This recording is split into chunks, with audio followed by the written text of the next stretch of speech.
The first sign that something terrible has happened to someone you know is when they don't answer a phone call or respond to a text, especially if it's in their nature to keep in touch. The next step is to ask around and see if anyone has heard from them. And when no one has, someone is usually tasked with going to check on them. They almost always want to believe that everything is fine, making a list of reasons their friend has been silent. But death is usually not at the top of that list. No one ever thinks that they're going to stumble upon a murder. Now let me introduce you to Karen Marshall. She was born on March 29, 1949, in Menine, New York, outside of Albany. She was the eldest child in her family, followed by her brother Roy, sister Kim, and baby brother Mark. Her father, Delmare, owned an appliance company, while her mom, who she affectionately referred to as Mommy, dedicated her life to raising their children. The bond between Karen and her younger brother Roy was especially strong. They were close in age and shared countless adventures together growing up.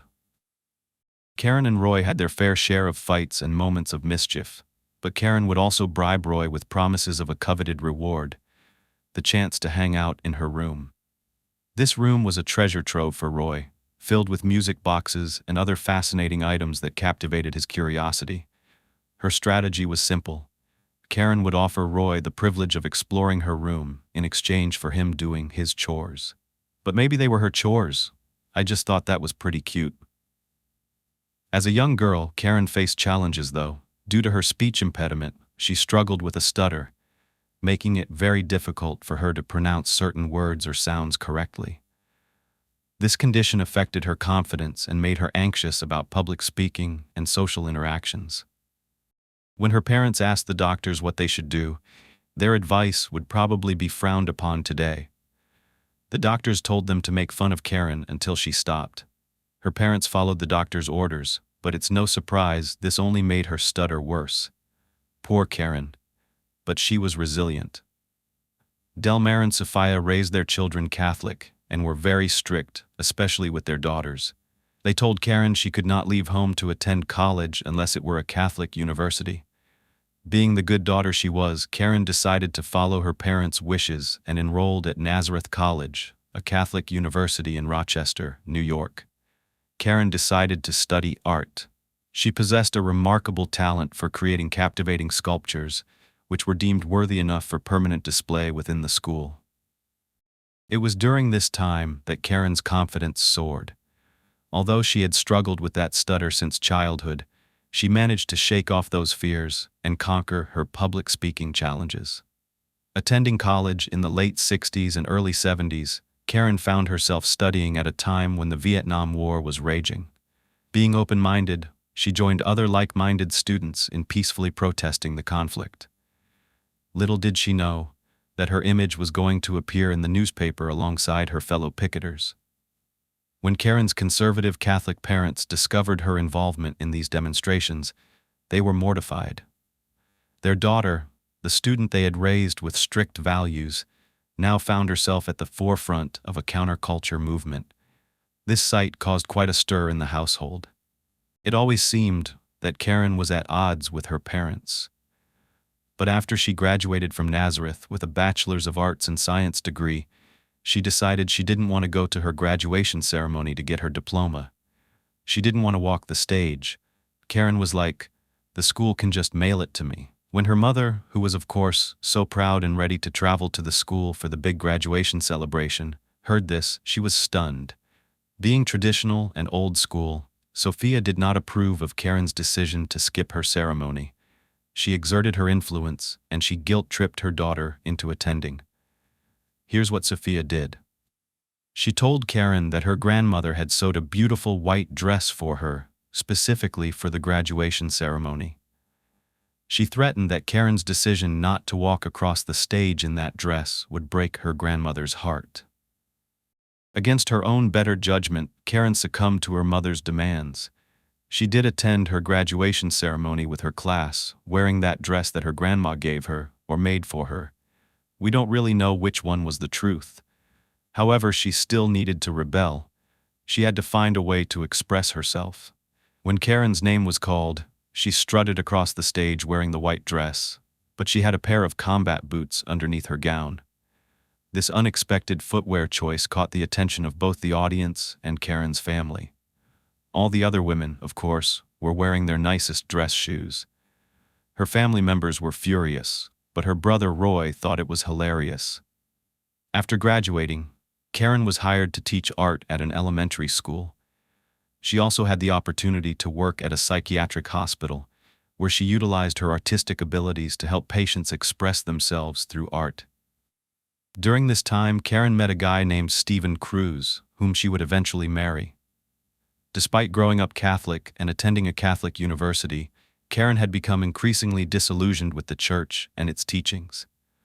This led her to decline a church wedding, and you probably could have guessed that this did not sit well with her mother, Sophia. Sophia refused to attend her own daughter's wedding. However, Karen stood by her decision, knowing it reflected her beliefs and values. After all, it was her big day. Her mother had already had her own wedding. It was Karen's turn. Her family never showed up, and that made me sad for her.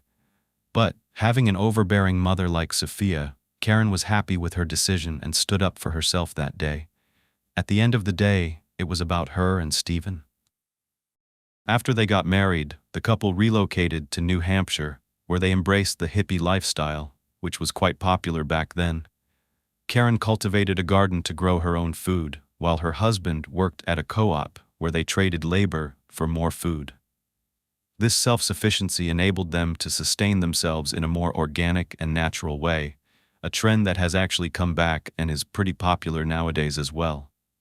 However, despite the initial love and happiness they shared, Karen and Stephen eventually drifted apart and decided to divorce. When the separation happened, Karen decided not to go back to her maiden name, Marshall. Instead, she chose to take her mother's last name, Gregory. This decision was not intended as a slight against her father, but as a way to honor her upbringing and her heritage. Karen explained to her father that after spending 20 years with his last name, she felt it was time to give her mother's last name a try. And I think that's a really fun way to go about it. Karen's decision to retain her mother's last name represented a new chapter in her life.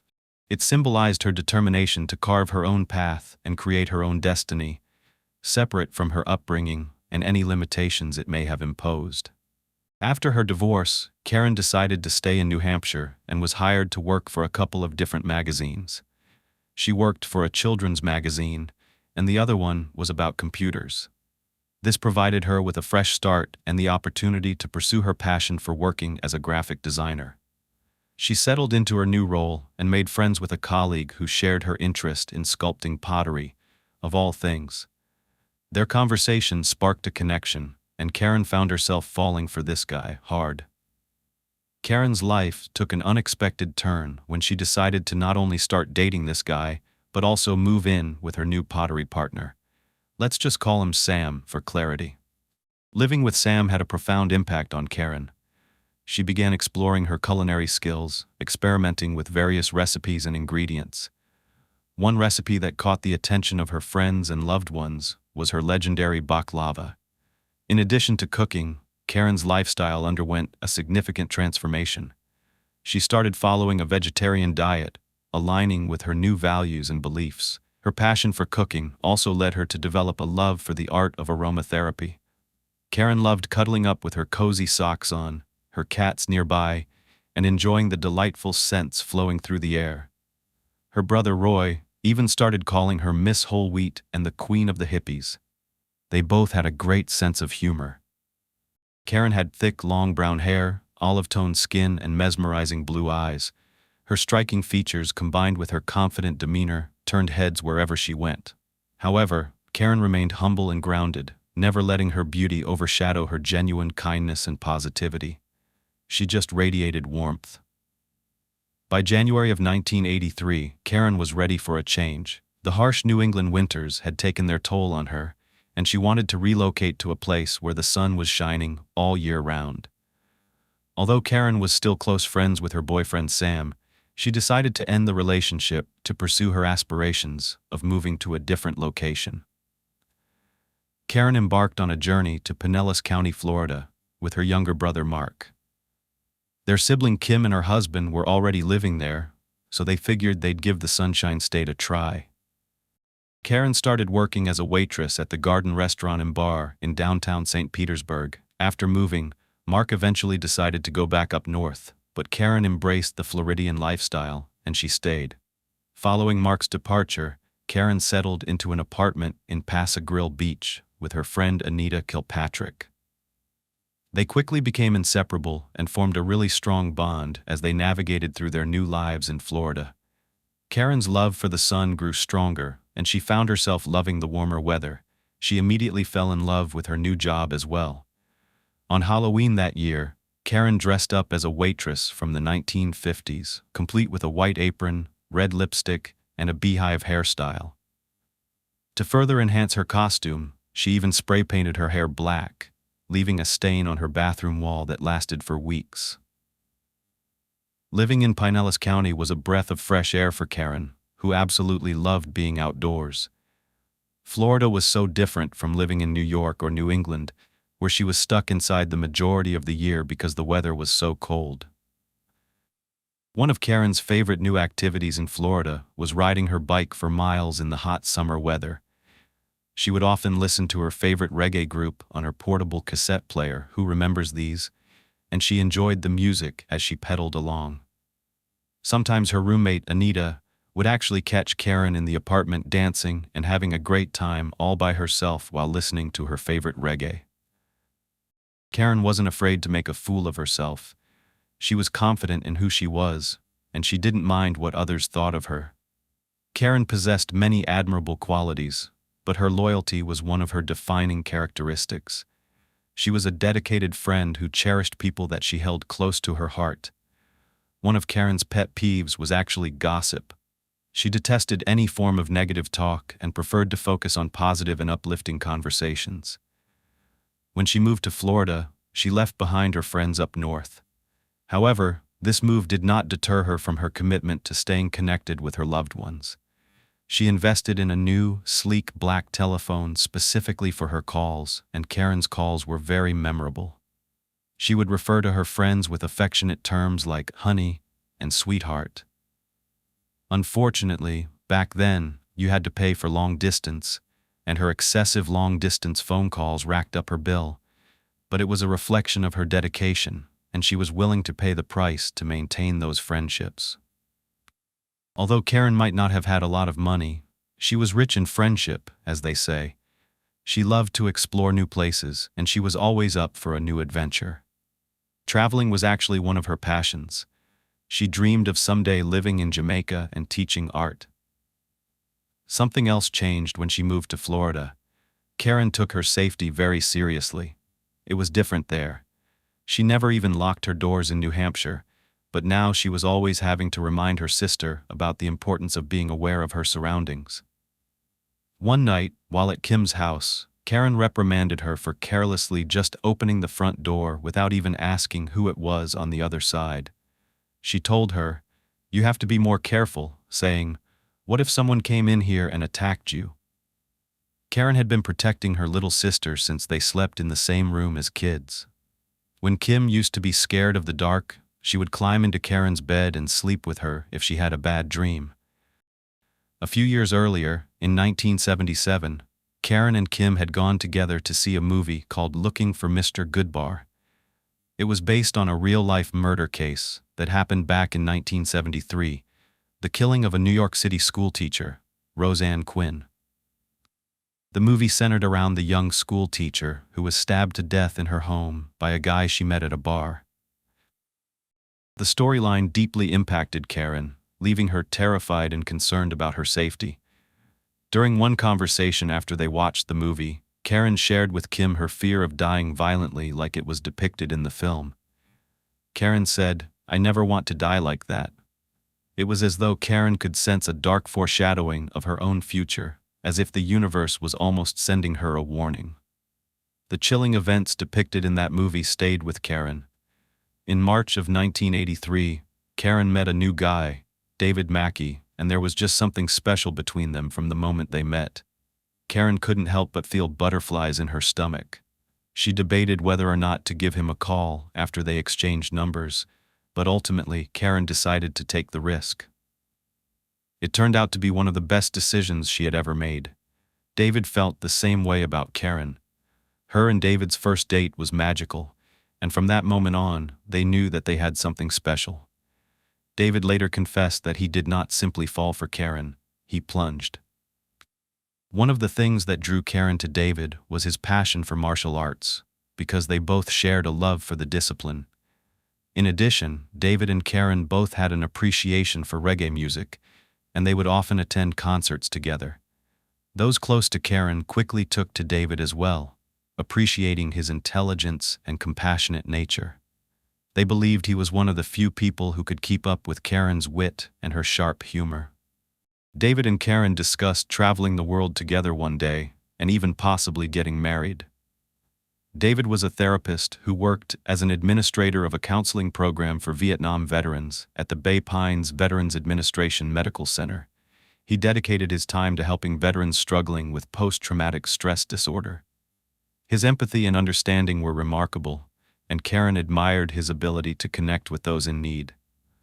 That holiday, Karen went above and beyond to make a special Christmas present for her boyfriend by dedicating weeks to creating a one-of-a-kind reversible patchwork jacket for David.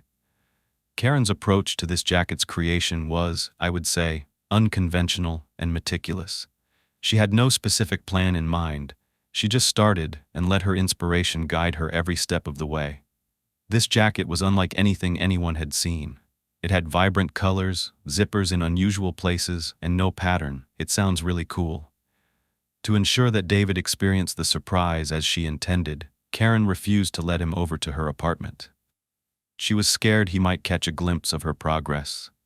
Karen's roommate, Anita, vividly remembered how Karen would stay up past midnight diligently sewing away, only to rip out the seam later and start all over again.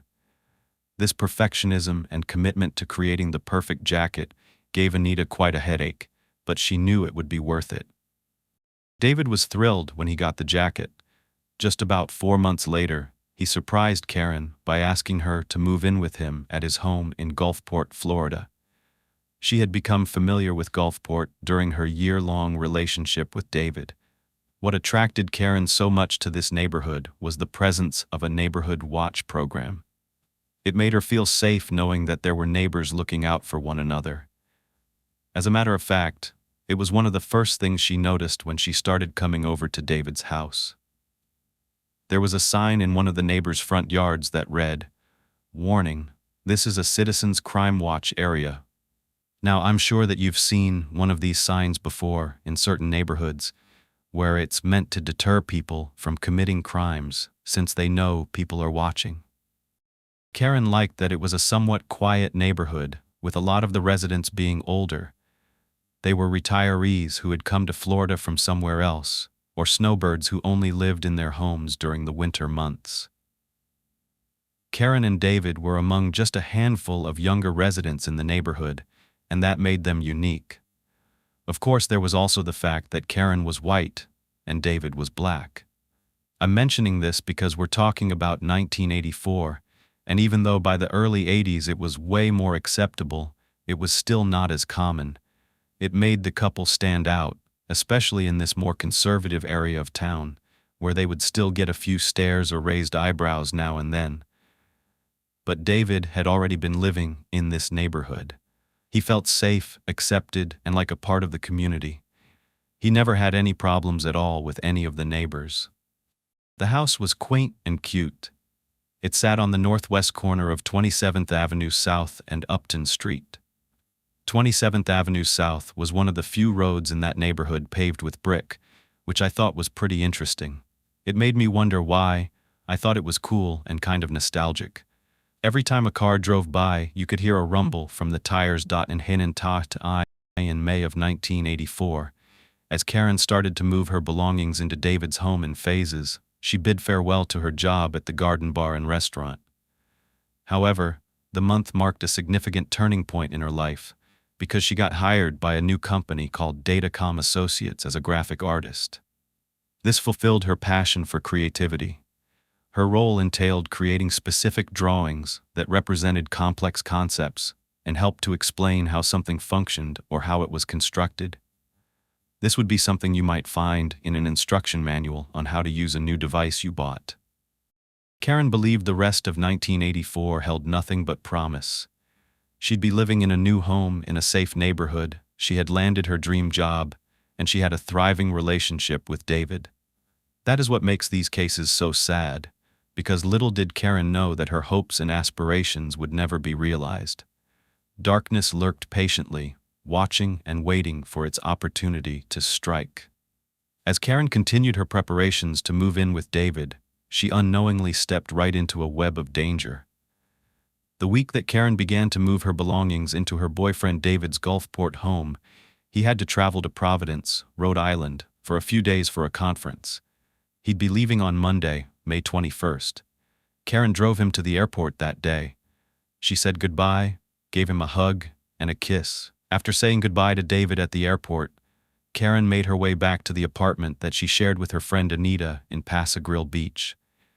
There, Karen packed the last of her belongings into her Volkswagen Rabbit, and with every box she filled, Karen's heart grew heavier with the weight of leaving behind a chapter of her life. Before leaving the apartment for the final time, Karen wrote a note for her former roommate and good friend. Karen's note contained a simple but deeply heartbreaking message. See you soon. Love, Kay. It had been raining for days, the way it usually does in the spring in Florida. Karen was making trips back and forth from her car to David's house the next day, Tuesday, May 22nd. So that evening, it was a nice break when Karen visited her friend Inver Covington. Inver was another artist in her mid-30s like Karen. Inver was leaving for a trip to Boston the very next day, and she wanted to give Karen her spare key in case there was an emergency. Karen had also agreed to feed her pets while she was away. Karen arrived around 7:30 p.m., and the friends spent hours talking, just exchanging stories and updating one another on life. Karen shared her excitement over her new job and her move to Gulfport. As the night drew to a close, Karen thought it was time to say goodbye, especially since it was close to midnight. Karen was pretty tired after moving all day long, and she just wanted to go home, take a shower, and get into bed. She hugged Enver goodbye and held her really tightly. Karen said, "I'm really going to miss you," and Enver laughed. She told Karen, "I'm only going to be gone a week," but Karen said, "I know, but I'm really going to miss you." It's eerie that Karen seemed to understand she would never see Enver again, because for some reason, she held on to her even tighter than usual that night. Then she hopped into her car and drove off. David called Karen twice from his hotel room that night while he was in Rhode Island, but he received no answer. And that's probably because at that point, Karen was still in embers. This was the 80s, there were no cell phones. But David grew increasingly worried when he called again the following day, Wednesday, and still received no response. It was really unlike Karen to not answer her phone, but he also knew she had started a new job recently, and maybe she was just caught up in moving and working. But David decided to make sure, so he contacted Anita, Karen's former roommate, to inquire about whether she had heard from her. Unfortunately, Anita revealed she had not heard or seen Karen since her last trip over to their apartment to get the rest of her belongings.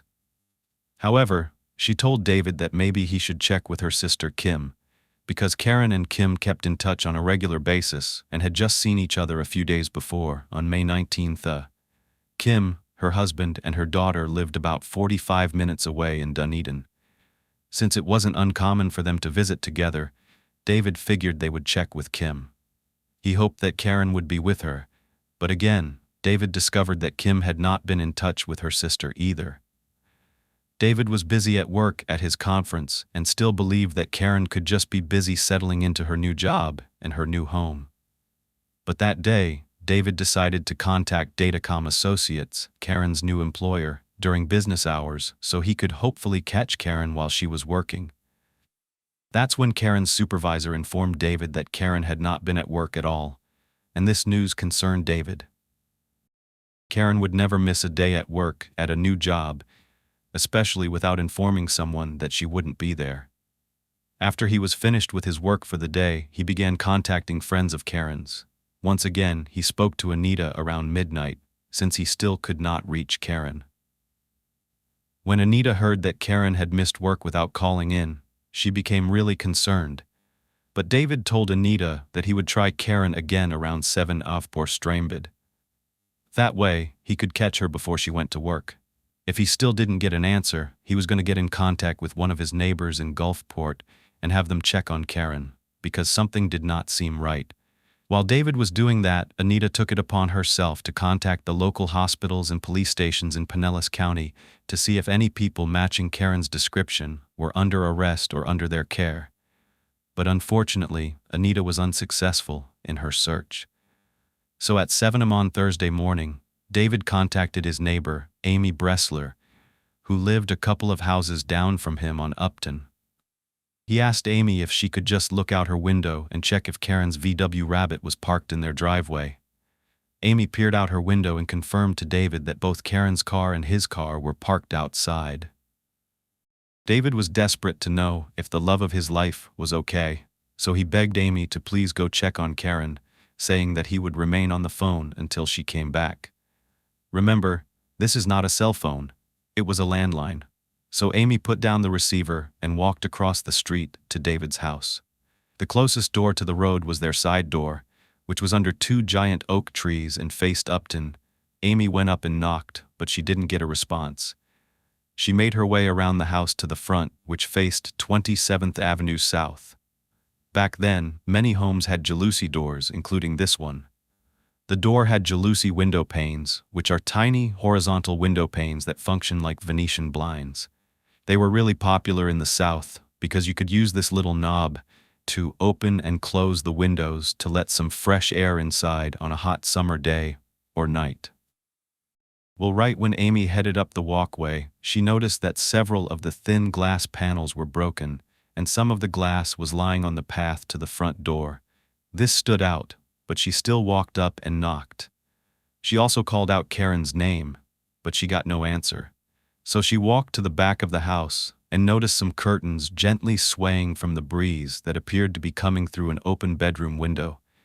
As she got closer, she called out Karen's name again, but still nothing.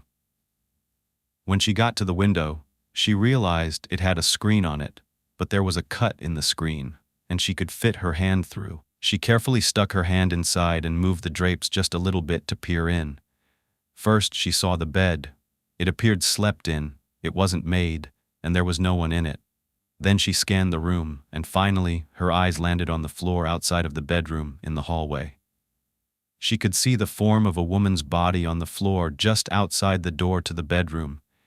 And even though Amy could only see the body from the waist down, she could tell it was lying in a pool of blood. The sight was horrifying.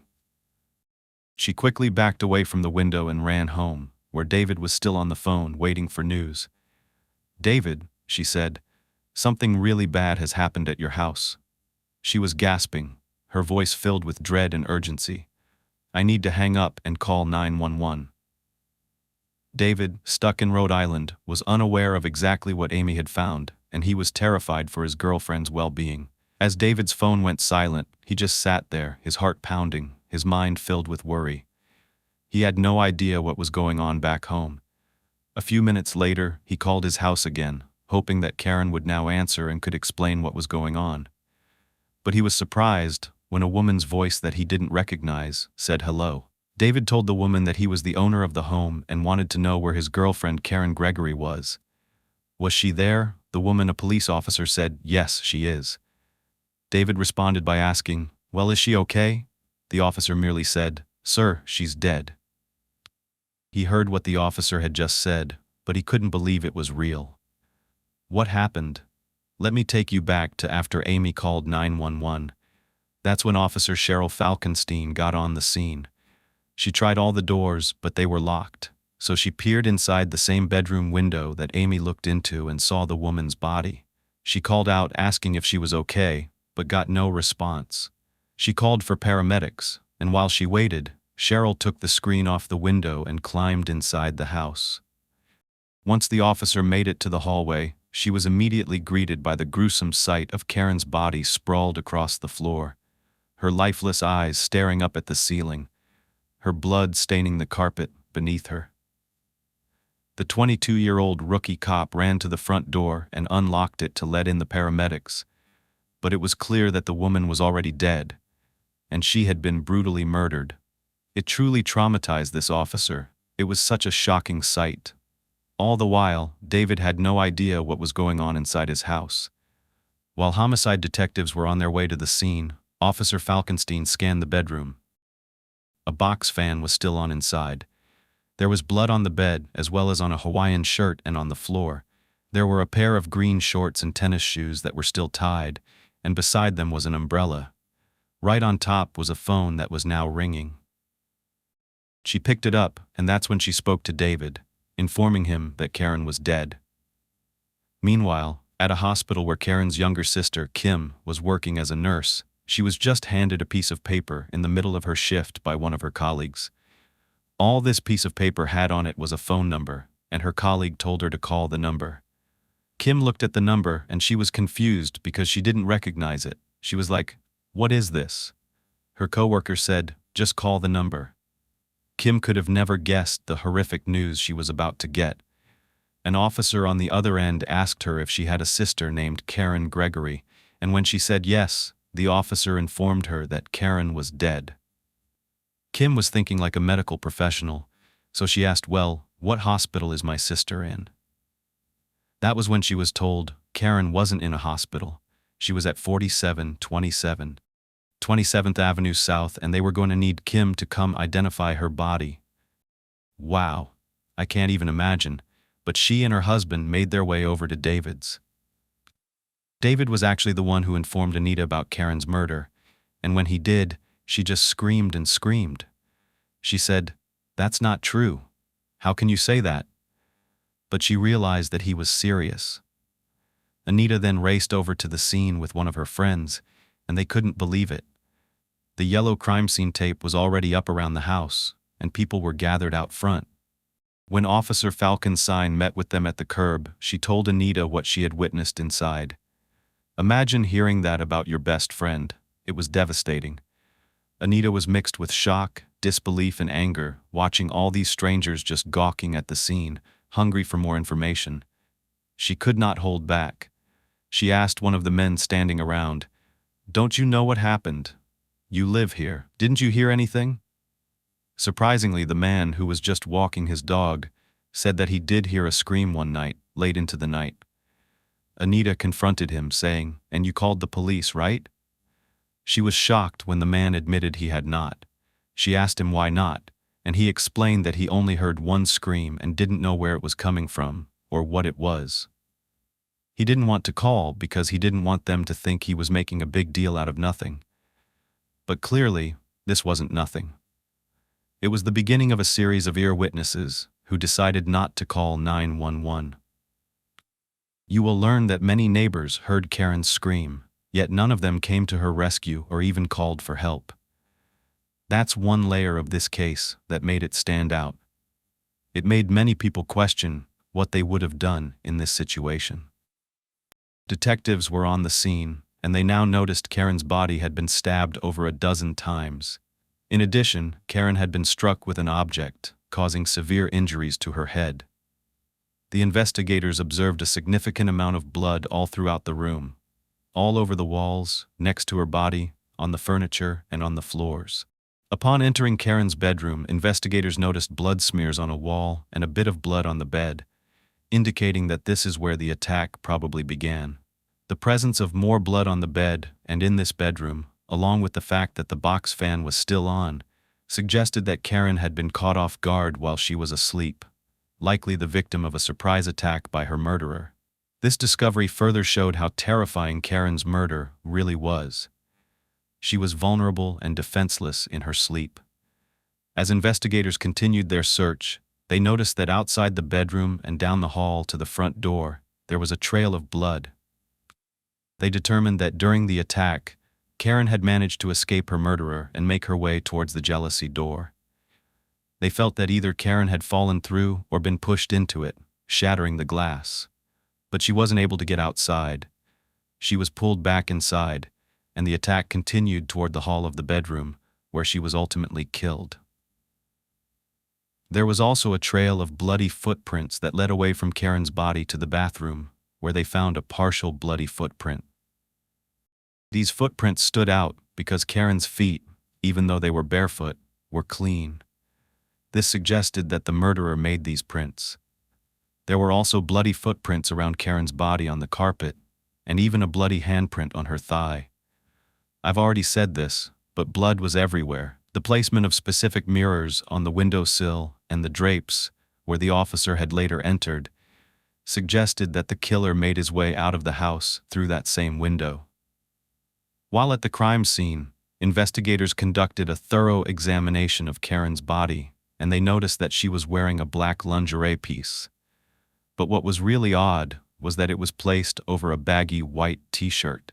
Karen must have already been wearing the t-shirt, and this lingerie piece was unsnapped at the crotch area. Both of these items were pushed down and bunched up at her waist, exposing her top half, and she wasn't wearing anything on the bottom. This one-piece lingerie item had seemingly been put on Karen's body by the killer at some point during the attack, which raised the likelihood that this was a sexually motivated crime. When it was time for the coroner, Dr. Joan Wood, to come to the scene and examine Karen's body before it was transported, there were a few concerns she had right away. First of all, Dr. Wood was very familiar with this location. She used to live on Upton, just a few houses down from where Karen was now lying lifeless on the ground. Dr. Wood knew that the Gulf PPTI was a small police force, and this was a major homicide. She stepped out to call the chief of police to request that Lieutenant Frank Hansen be assisted by the state FDLE, Florida Department of Law Enforcement. She also suggested forensic specialists come in from Tampa, even though, as in many cases, Hansen thought that his department could handle it on their own. The chief did end up taking Dr. Wood's advice, and soon the scene was crawling with a number of officers. They hadn't seen a crime like this in over 20 years. Some had never witnessed anything so gruesome in their entire careers. As the officers began canvassing the neighborhood, they noticed something very odd, what appeared to be a note of some kind tucked under one of the windshield wipers of Karen's Volkswagen. The content of this note was a bit chilling, knowing what had occurred inside that house. It read, "Karen and David, hello, stopped by at 7:15 or so but saw no signs of life. I have a lot to do tonight, so I probably won't be back, but I have something you wanted. We'll be home not too late." It was signed Peter, with a phone number included. Without knowing when this note was left, the investigators were very curious as to who this Peter person was. Meanwhile, Karen's body was being wheeled out in a body bag, and Anita was still watching this unfold. She was in disbelief. She peeked inside as the front door stood open and saw the blood all over. With bold curiosity, she asked an officer standing nearby, "Who's responsible for cleaning all of that up?" Knowing that David was on his way back in town that night, the officer let Anita know that they were done collecting evidence and that they did not offer cleaning services after a crime. It would be left up to the person who owned the home. Anita was in shock when she realized that David would be walking into a place where his soulmate had laid dying. She couldn't bear to imagine that heartache, so she took it upon herself to clean the home where her best friend had been killed. I couldn't believe they were even done collecting evidence, but this was the 80s. Nowadays, they could take days, even weeks or longer, to analyze a crime scene. Anita and her friend Michaela went to get cleaning supplies and returned to David's to undertake the gut-wrenching task of cleaning up all of Karen's blood. As they started this job, Anita was disturbed by the sight that greeted them. The blood was still fresh. It covered the walls, the furniture, and the floors, and it was just a reminder of the violent act that had happened just hours before. "I don't think I could do it." But at this point, investigators were actually going to get their first lead, the note on Karen's car. They wondered if it had been quiet when this Peter person left the note. Could Karen have already been dead? And if so, how could this man have missed the broken glass on the walkway? The part about no signs of life seemed really odd. Armed with at least Peter's first name and a phone number, They began going door to door in the neighborhood. Maybe he was a neighbor, or maybe someone knew who Peter was.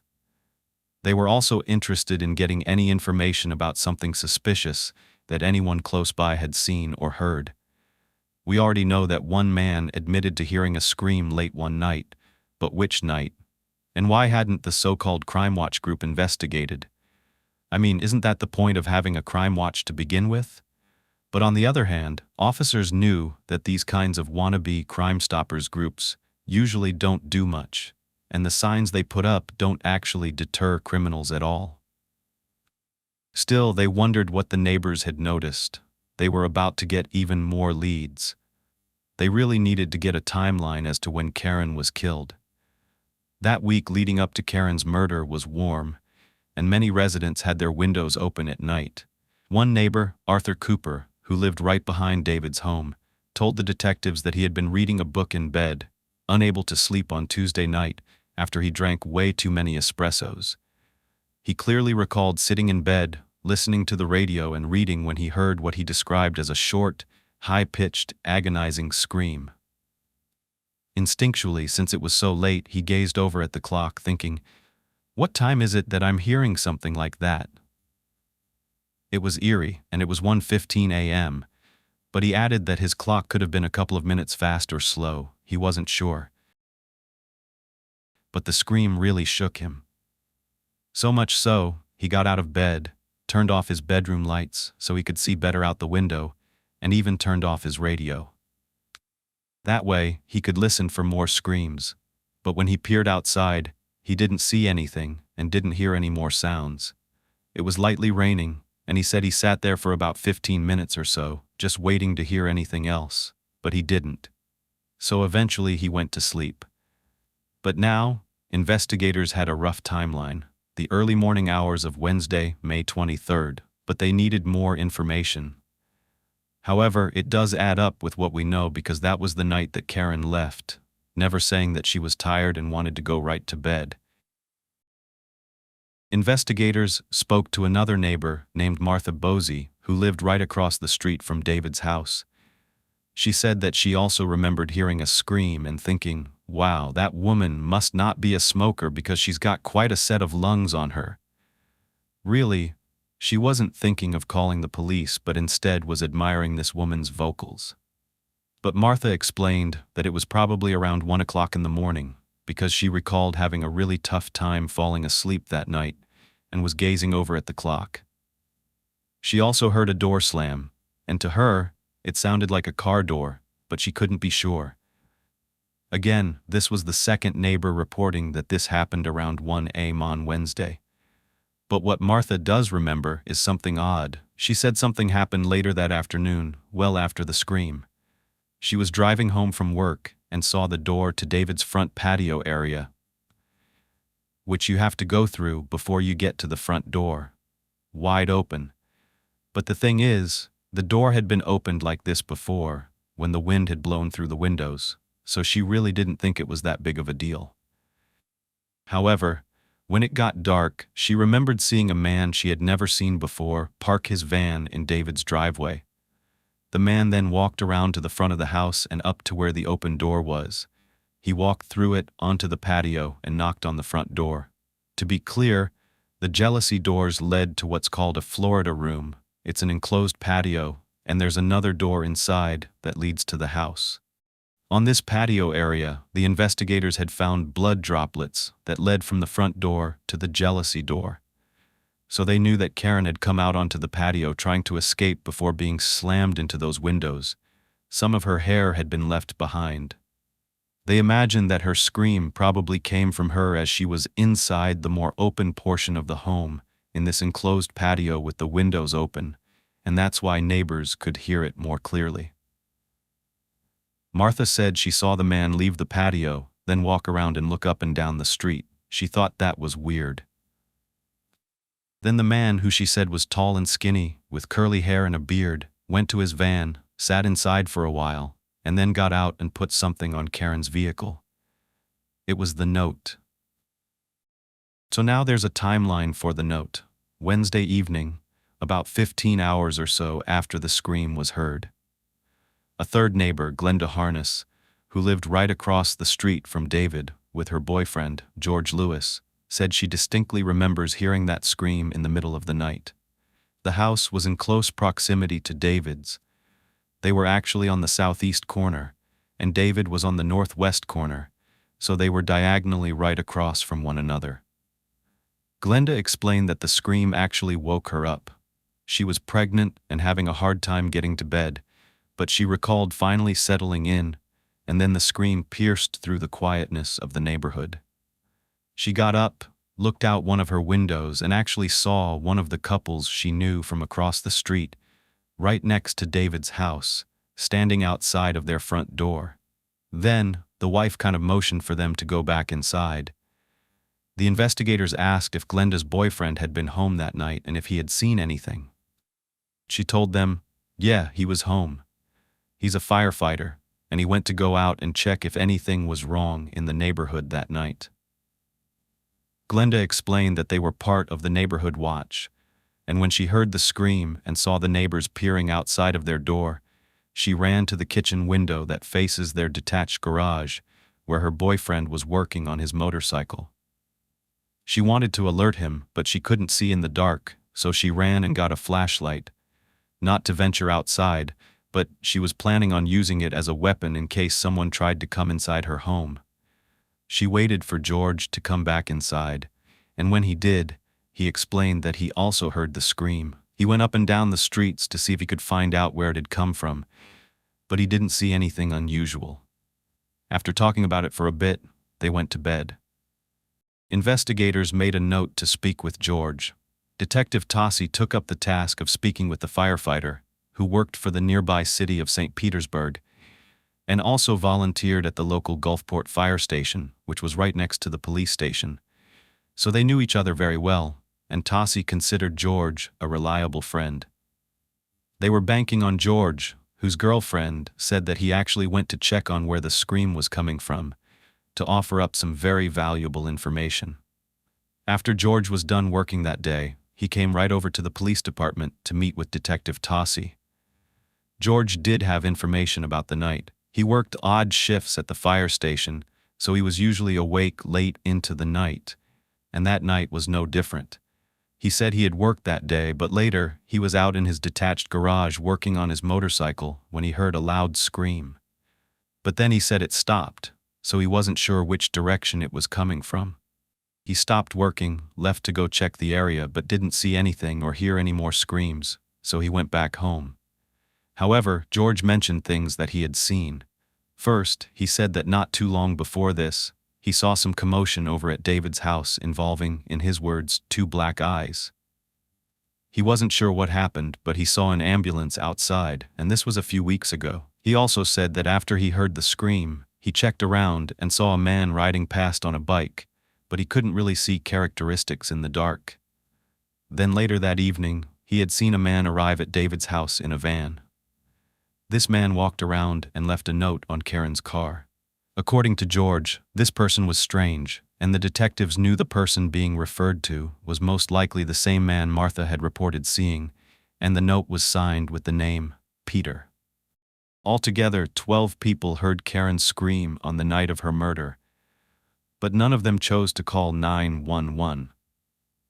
Karen's desperate cry for help remained unanswered, highlighting a very disturbing failure on the part of the neighborhood watch. The primary objective of this neighborhood watch is to ensure the security and well-being of the community that lived there. Unfortunately, in this instance, not a single person stepped forward to assist Karen in her greatest time of need. There were many excuses why no one took action, ranging from, "Oh, I thought it was cats fighting," to, "I thought someone was just having a nightmare and screamed." But now, after the fact, when neighbors understood that a murder occurred in their neighborhood, they were saying, "Oh, the scream was blood-curdling. It was agonizing. It was a scream that I'll never forget because it sounded like someone was being killed." Well, they were, but all of this was so contradictory. Maybe they could have wanted attention of some kind after the fact when they were being interviewed for the newspaper or TV or things like that. I mean, that's actually not that uncommon. People get really invested and interested in things that happen nearby, but they're also worried because this happened in their own neighborhood, and there was a killer on the loose.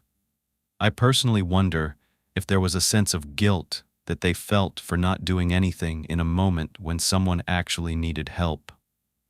But a lot of times, even statistics show that when something like this happens, people won't come forward because they don't want to put themselves in danger.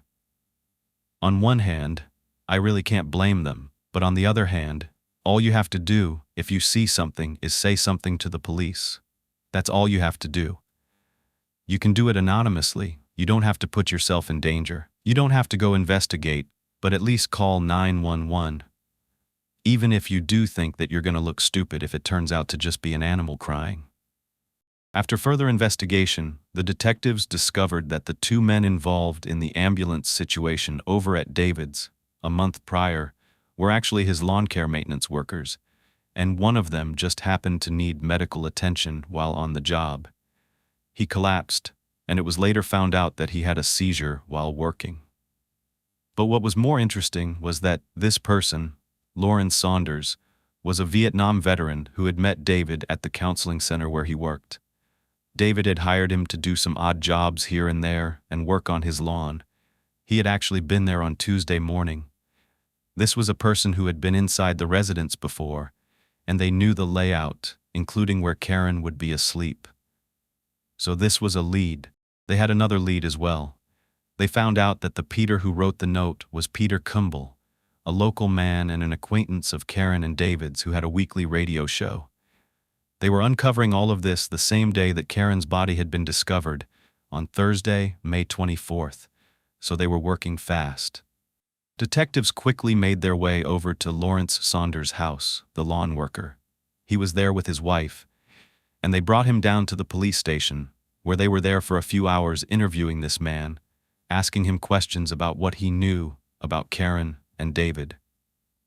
He said he didn't know that David was out of town, but he did see Karen that Tuesday morning. She told him she had left him a check in the mailbox, which was something that she would usually do when David wasn't around to hand the check to him himself. He just kept repeating that he couldn't believe Karen had been murdered, that they were such good people, and he was shocked. That's all he knew. He was completely cooperative, and his wife confirmed his alibi that he had been home Tuesday night into the early morning hours of Wednesday. So for now, he was ruled out. They wanted to move on to this Peter person, who they found out was actually a closer friend of Karen's friend and former roommate, Anita. So they formulated a plan to get Peter, whom they considered a person of interest, to be checked out. The detectives informed Anita that 2 people were required for the identification process, and they still needed someone to ID Karen's body. However, in reality, that wasn't the case at all.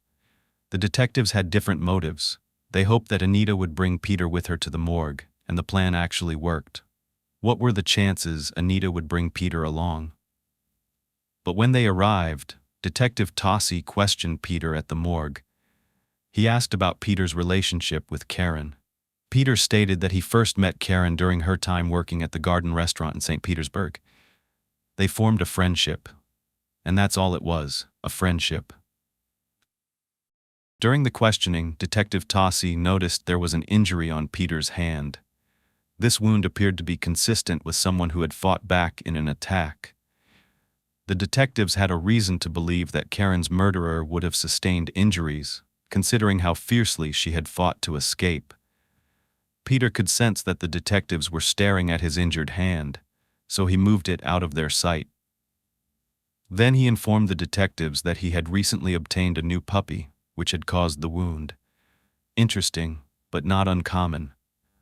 When the detective inquired about Peter's presence at Karen's residence on the evening of May 23rd, and the note that he left for her, Peter explained that he thought Karen had invited him to dinner that evening.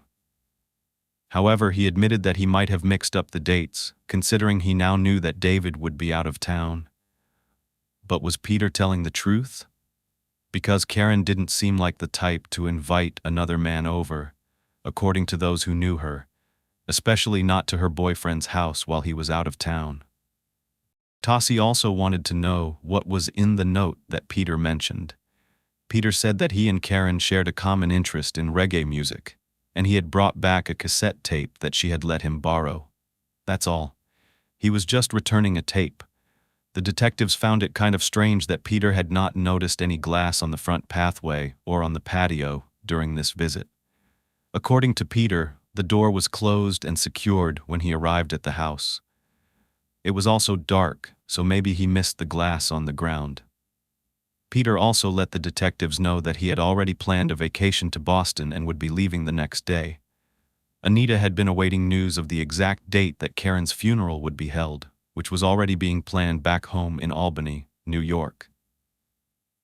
So, Anita was going to hitch a ride with Peter when he left, but they let the detectives know that they would be back in town afterward. Peter assured the detectives that he would reach out to them as soon as he returned. After the interview, Peter provided detectives with his fingerprints and hair samples. Despite his denial of having any romantic feelings for Karen, the detectives had suspicions regarding his truthfulness. They formulated a theory that suggested Peter had visited Karen that night to discuss a potential relationship, maybe knowing that she had just moved in with David, and maybe trying to change her mind before she got even more serious. But when he was rejected, he attacked and killed her in a fit of rage. I think this is a good time to talk about what the medical examiner found during the autopsy, so that you will have a clear perspective on what kind of attack I'm talking about. Dr. Wood, the medical examiner, provided some insight into the events leading up to Karen's death. It was determined that her time of death was in the early morning of Wednesday, May 23rd, after she returned home from Anita's house. Her injuries were all similar in appearance, consistent with being inflicted by a buck knife. Despite a thorough search, the investigators were never able to locate a weapon at the crime scene. There were at least 13 stab wounds to Karen's neck alone.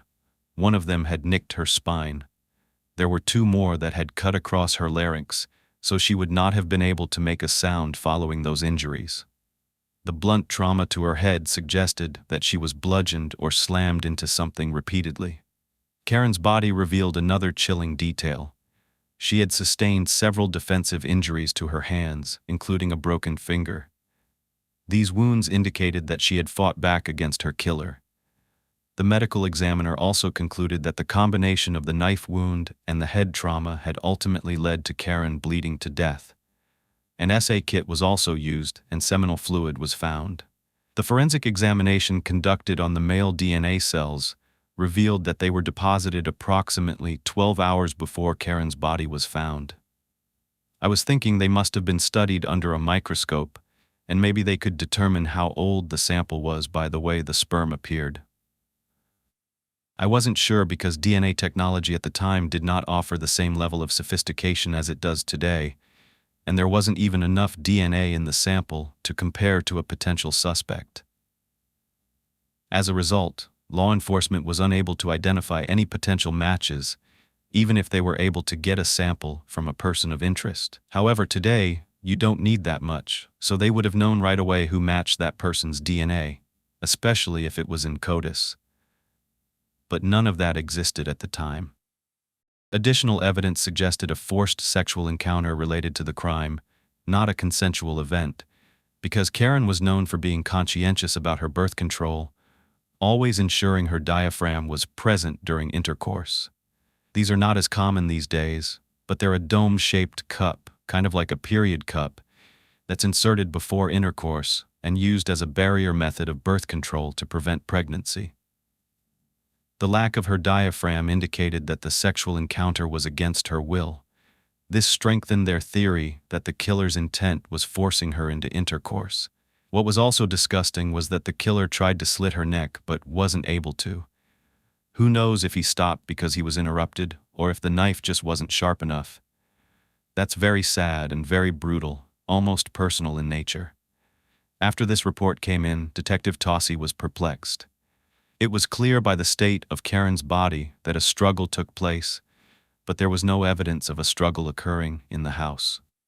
And what I mean by that is, it was as though the killer somehow knew the layout of this home and was somehow able to avoid knocking anything over, despite stacks of records and tall lamps. Nothing was on the floor or knocked down. Everything remained in its proper place. This really bothered Detective Tossi. All the light switches were turned off when first responders came to the scene. And if the murder occurred sometime around 1 a.m., it would have been really dark in that house. The fight seemed so intense, so how did nothing get knocked over? The detective decided to go back over there in the darkness of the night and test things out to find out what he could see and what it would have looked like when Karen was murdered. He and Detective Reed went over there and walked the scene in the dark. There was no way the killer could have seen what he was doing that night and hadn't knocked things over. They wouldn't have risked turning on a light in such a tight neighborhood where someone could have seen them.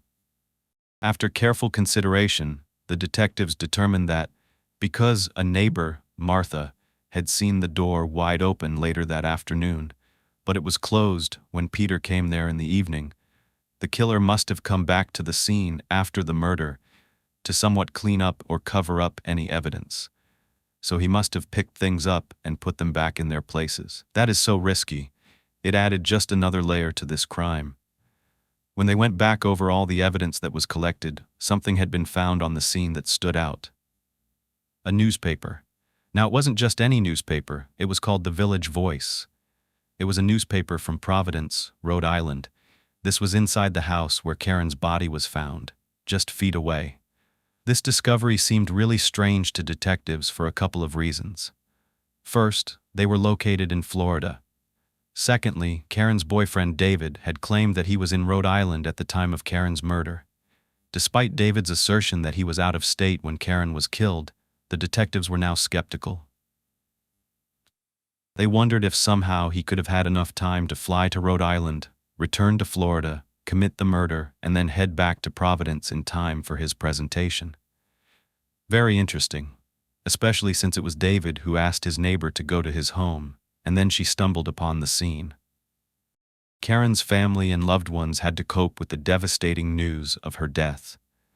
The detectives turned to her brother Roy for more information about Karen's relationship with David. Despite loving David and believing that he would never harm his sister, Roy did feel obligated to tell the investigators some very important details. According to Roy, the couple had a brief breakup shortly before Karen decided to move into David's home. However, he said the breakup was far from anything significant, and the couple quickly reconciled, or at least he believed that anyway. But it was more interesting information for detectives to go on. When Karen was murdered, her mother, Sophia, planned a beautiful memorial mass to be celebrated for Karen at the Sacred Heart Church in Albany, where Karen had made her sacraments as a child. But Karen's friends couldn't help but smirk because she once jokingly told them that she would never, ever enter that church again because she left her Catholic faith behind a long time ago.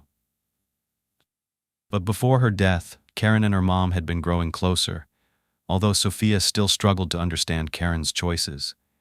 Despite their differences, Sophia eventually accepted her daughter for who she was, and she even considered moving to Florida to be closer to Karen and her other daughter, Kim. At this point, detectives were delving deeper into the investigation into David as a potential suspect, and they noticed a gap in his whereabouts when he was in Rhode Island. He did not resurface until the following day. Detective Tossi became suspicious and wondered if this mysterious absence had anything to do with Karen's murder. He thought it did. Maybe David having Karen move in with him was merely a ploy to get her away from her roommate and into a more secluded spot where he could confront her all alone. Detective Tossi was determined to find out if David had had sufficient time to make that round trip from Rhode Island to Florida and back for his presentation, so he embarked on a journey up north. He took a flight to Boston, rented a car to drive to Providence, as David would have most likely done, and then headed back to Florida before returning to Rhode Island.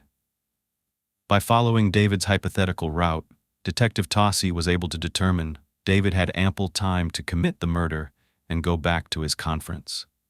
Upon returning from Karen's funeral in Albany, David was immediately questioned by the detectives. He professed his love for Karen and expressed his deep sadness about what happened to her. He claimed that Karen was the one that he had been looking for his entire life, and that he would never want to lose her or do anything to hurt her. The detectives stayed skeptical of his claims, though, and they pressed him for even more information. They wanted to uncover any inconsistencies or discrepancies in any of his statements. However, David maintained his innocence and his story. When the detectives confronted David with the claim that the couple had some problems in the past, he brushed them aside. He said, "Yes, I will admit, like many couples, we had our issues, but we were good friends in addition to lovers." According to David, the last day he saw Karen was when she dropped him off at the airport. If that was true, how could he explain the Village Voice newspaper from Rhode Island being in the house before he came back home, but after Karen was murdered? Plus, according to Detective Tossi, David inserted himself into this investigation because he kept calling and calling, asking for more and more updates on the case. It's true that family and friends are known to do this, but Detective Tossi also knew that sometimes murderers would do things like this to try to make sense of where the detectives were in their investigation of the case. So David was asked to take a polygraph, and he agreed. The test showed no deception. David was eager to clear his name, although he was hurt because they were considering him a suspect in the murder of the love of his life. He knew that the police were just doing their jobs. David told the detectives that the newspaper found in his Florida home was actually purchased at a newsstand in Palmas County before he went to Providence. That was because he was a planner. He wanted to gather information about what was happening in the state he was about to go to and check the weather so he knew what type of clothing to bring.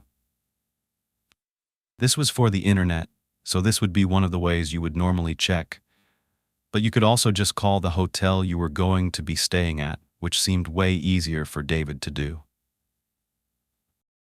But Detective Tossi spoke to the owner of the newsstand, and he confirmed that David had indeed purchased the Rhode Island newspaper several days before Karen was murdered. But then,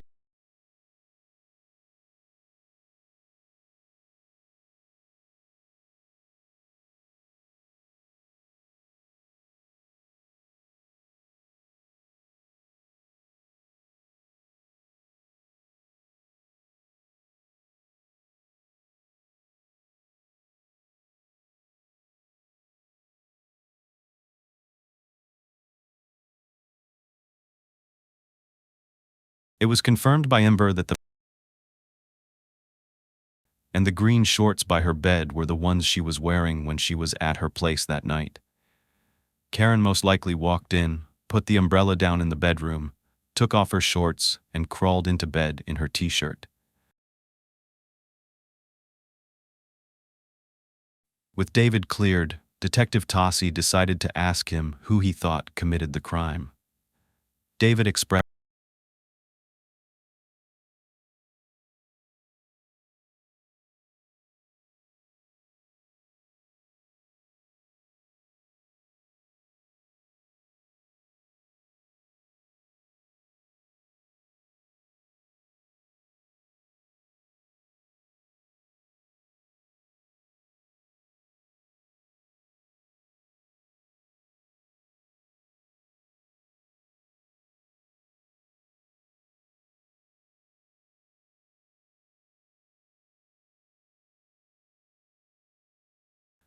in March, 2 months before Karen was killed, Karen had purchased a white lace teddy for herself.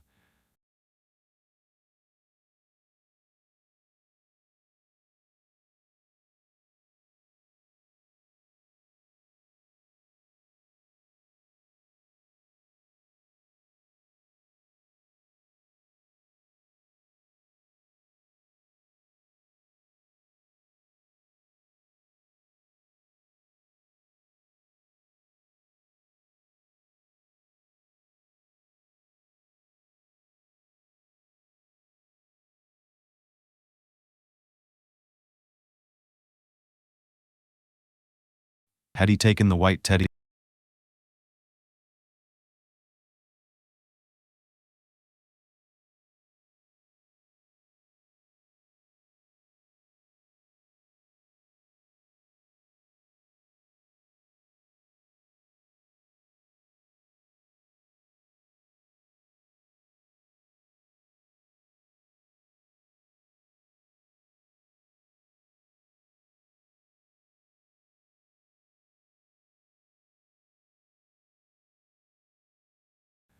David couldn't help but think about finding the man who did this and seeking revenge by doing violent things to him.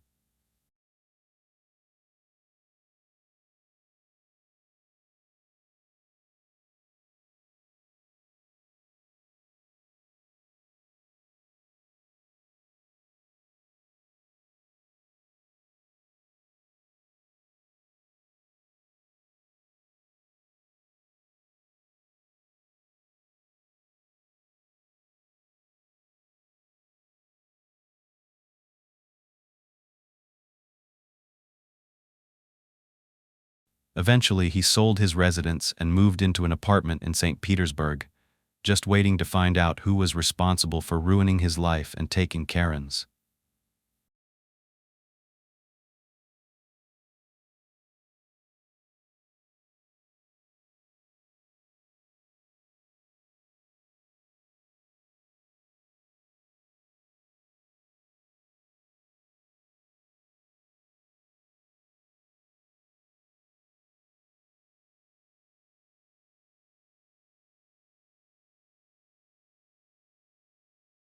However, the footprints were heavily soaked in blood and were virtually indistinguishable from the carpet's fibers.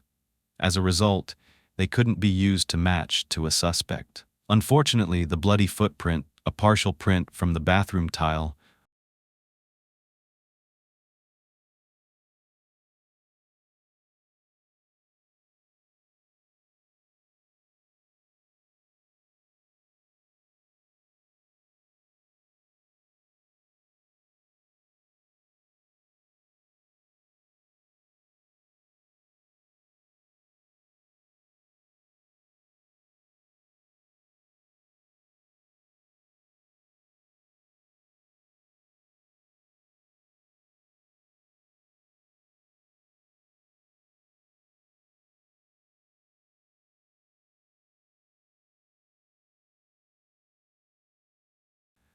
this kept standing out to Detective Tossi, so they questioned Peter's co-workers at the firm where he worked as a draftsman.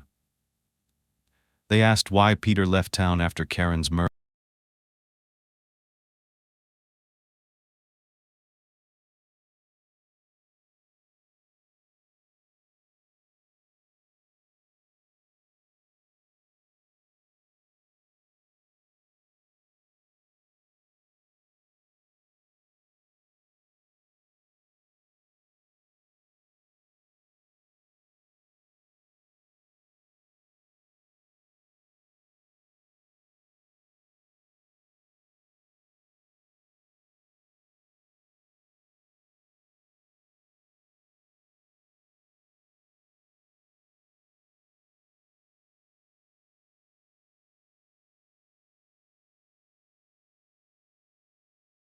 On the night of Karen's murder, Peter claimed he was at home with his roommate all night, and his roommate verified this alibi. Although he was not cleared as a suspect, Peter was temporarily moved to the back burner because the detectives had to pursue other leads. There just wasn't anything concrete to pin on him.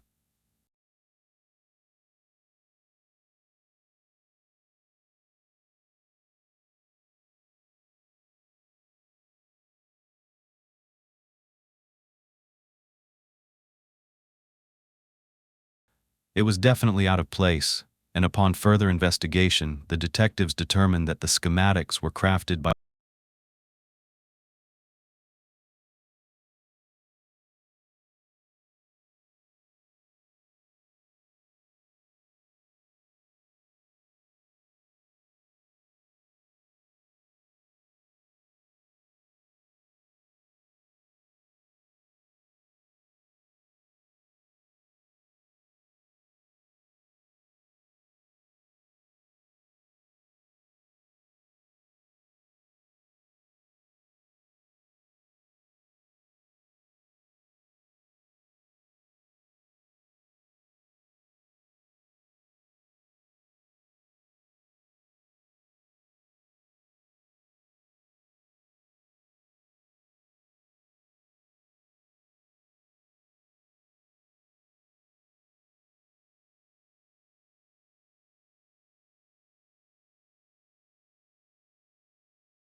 However, the detective was informed that this was not feasible. If they did this, it would just be an image with a bunch of splotches of blood.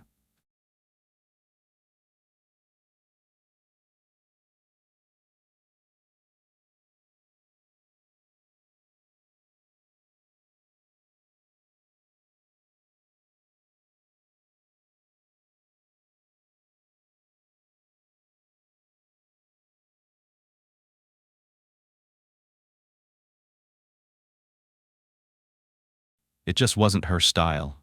But it was a woman's shirt, too small to fit an average man, and in their perspective, it looked more like a woman's style Hawaiian shirt.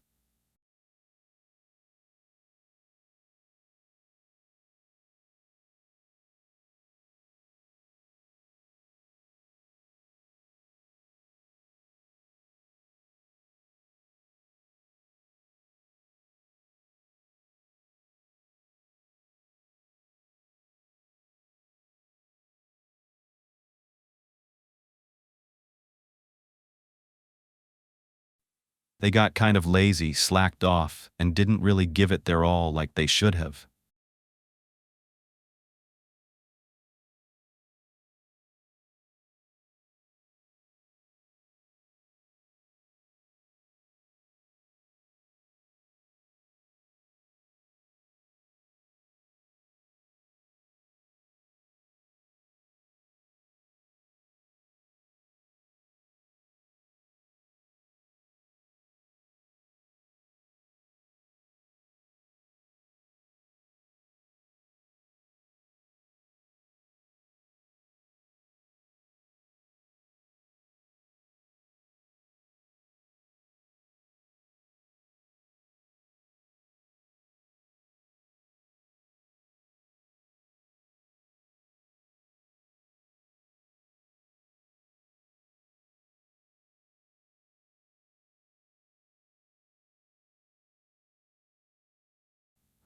Roy, Karen's other brother, also experienced a change in his behavior. He used to go to the movies and walk home alone at night.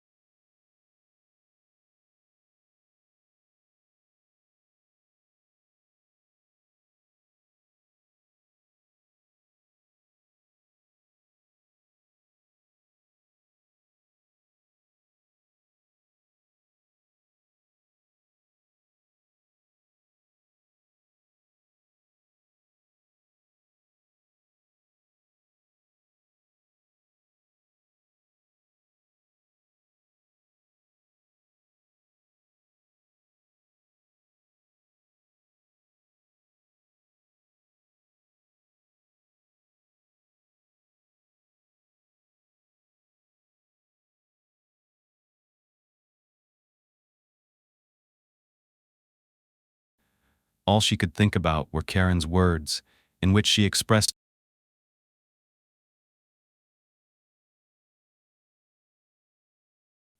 and that's exactly what happened, and it was hard for her to shake. There was also the possibility of a serial killer stalking the streets of Gulfport, and that terrified the resident.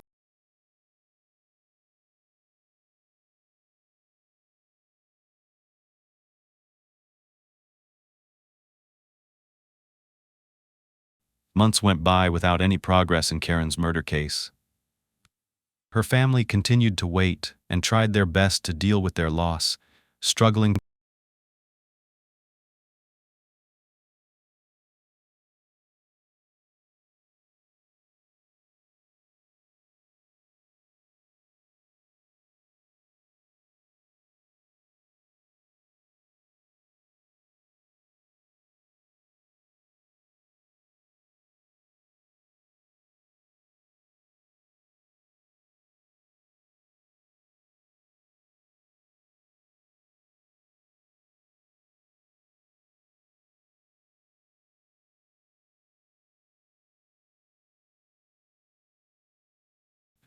It could also be looked at as kind of cheesy.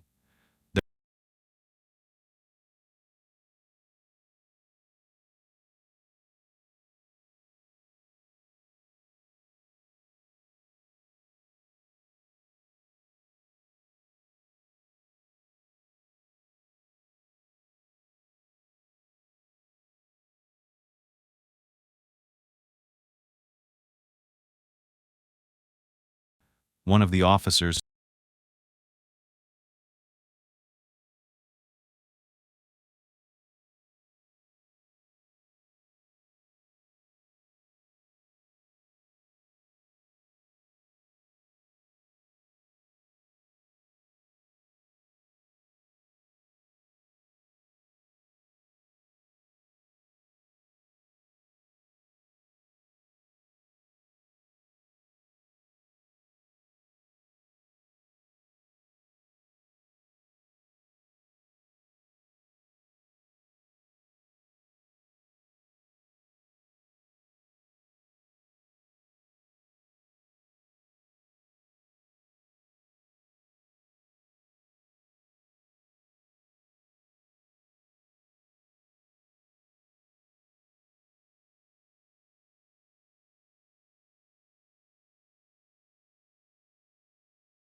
plus George and his wife were having a baby, so all these new things were happening.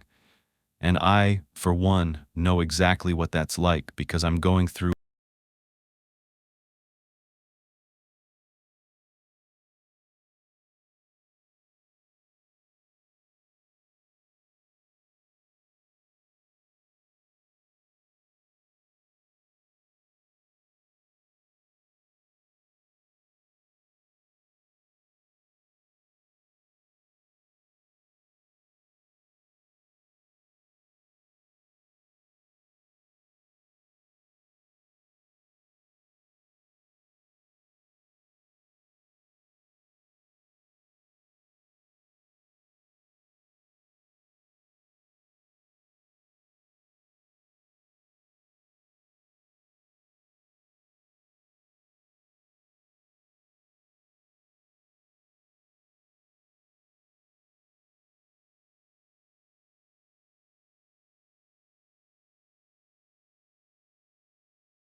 But this time, he said he went to check the street, then turned off his garage light, closed his garage door, and went back in the house. So, he left out the guy on the bike, and also added that he never heard any glass shattering. Because of this, they knew that they would not be doing their due diligence if they didn't treat George like any other witness. They'd even had Peter and other people, like the lawn maintenance worker, do a more intense interview with a polygraph. The fact that they all knew George made this very difficult, so they decided it was best to bring in a polygrapher who wasn't acquainted with George to carry out the polygraph test. George, like every other person who sat for a polygraph, wasn't excited about it, but he knew it was necessary to clear his name.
When he put the lid back on his garbage can at the end of his driveway,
That stood out.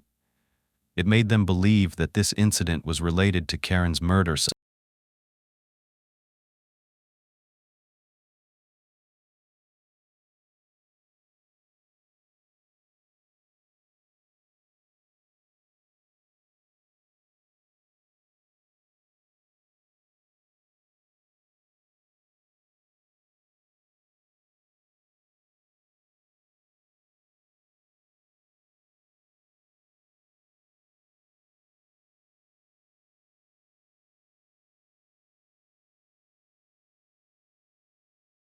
So they could gather any additional information regarding what happened on the night of the murder.